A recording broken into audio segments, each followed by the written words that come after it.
ఏంటి సారు మళ్ళీ నన్నెత్తుకుంటూ వచ్చారు? సిరి విషయంలో నువ్వు మర్యాదగా నిజం చెప్తావా లేదా?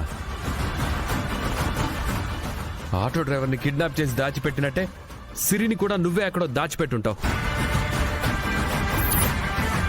చెప్పు, సిరి ఎక్కడుంది? తనని మర్యాదగా బయటికి తీసుకొస్తావా లేదా? నోరు తెరిచి నిజం చెప్పు. సిరి కేసు విషయంలో నీ ప్రమేయం ఉందని మా అందరికీ తెలిసిపోయింది. తనని ఎక్కడ దాచిపెట్టావు చెప్పు. సారు, సిరి విషయంలో తప్పు నానే చేసినాను, ఒప్పుకుంటాను. ఆ అమ్మాయి కొద్ది రోజులు కనిపించకపోతే మీ కంపెనీ కాంట్రాక్టు నాకొస్తుందన్న ఆశతోటి ఆ అమ్మాయిని కిడ్నాప్ చేశాం. కానీ ఆ రోజు ఆ అమ్మాయి తప్పించుకుని వెళ్ళిపోతున్నప్పుడు మా వాళ్ళని మీరు వెంబడిస్తుంటే ప్రమాదవశాత్తు ఆ ఆటో లోయలో పడిపోయింది. ఏమైందా అని మా వాళ్ళు వెళ్లి చూసేసరికి ఆ లోయలో ఎవరూ లేరు.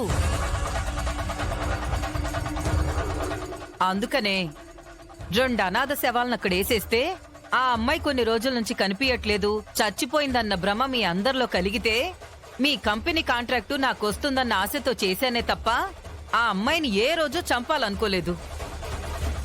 మా వాళ్ళు ఆ అనాథ శవాల్ని వేసిన తర్వాత ఆటో డ్రైవర్ కనిపించాడు. అదంతా చూసినవాడు ఎక్కడ నిజం చెప్తాడో అని, నాకు కాంట్రాక్ట్ ఎక్కడ రాకుండా పోతుందో అని వాణ్ణి కిడ్నాప్ చేసి పెట్టాను. అంతేకాని మిమ్మల్ని కేసులో నేను అస్సలు ఇరికించలేదు.